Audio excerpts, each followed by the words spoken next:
Hey y'all, it's Tim. Oh, by the way, when I come up with these things, a lot of times it's the thing that God is working on me about. Okay? I'm not necessarily pointing a finger. Well, in fact, I'm generally not pointing a finger at somebody else. I might be pointing one at everybody else with three pointing back at me. But something that occurred to me. And I knew this before, but something pushed my buttons on this today, and it became more real to me today. We all ought to be, as Christians, preachers of righteousness and hopefully examples of righteousness. But that's a far different thing from pointing your finger at somebody else and going, oh yeah, see, look, here's all this stuff that's wrong with you.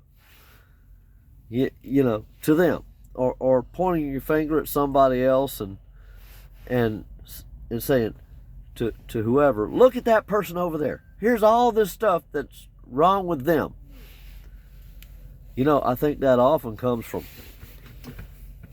I'm better. Look at me. Aren't I good? You know what? That's in Proverbs 6.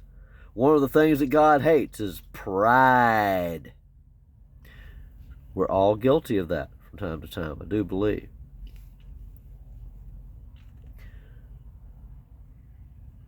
Paul said in Romans chapter 14, verse 4, who art thou that judgest another man's servant? To his own master he standeth or falleth. Again, and in more modern English, who are you to judge someone else's employee or servant? To his own employer or master he stands or falls. And from Christian perspective, when we come to Jesus, Jesus becomes our master, I hate to say owner, because that brings up all kind of weird things in the South where I'm from. But we really become his. And here's Paul saying, who are you that judges another man's servant? To his own master he stands or falls.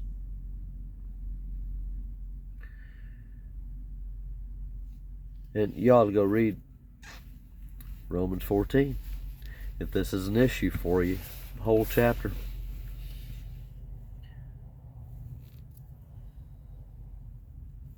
We ought to be judging ourselves in the light of the perfection that is Jesus Christ. That's what we ought to be doing.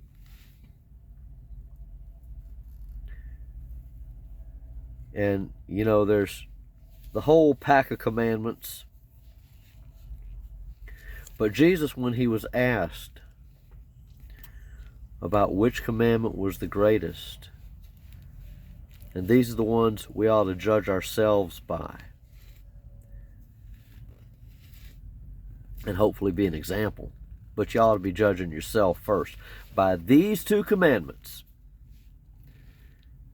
Jesus said the great commandment was that we should love God with all of our heart, all of our soul, and all of our mind.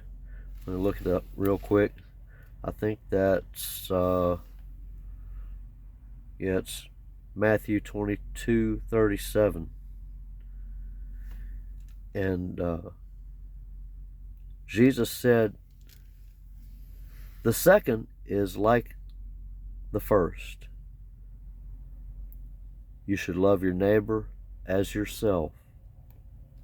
On these two commandments hang all the law and the prophets.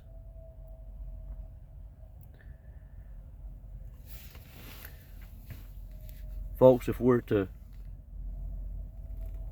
be a good example, if we're to show Jesus to others, really show Jesus to others, we need to be judging ourselves by those two commandments and doing everything we can to get closer to following them.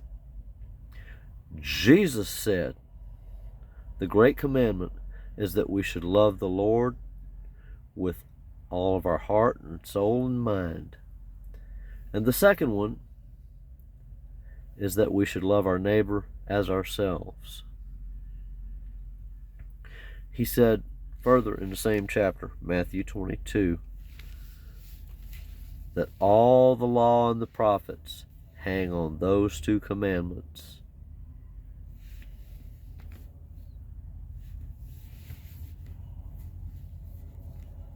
Who are you really to judge another? Now, to go help somebody, say, hey, you're messing up here. When you're strong enough, if you can help them come out of something, that's good. That's good.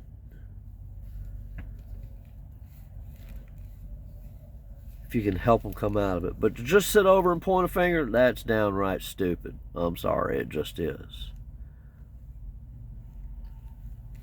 We should love the Lord our God with all of our heart and our soul and our mind.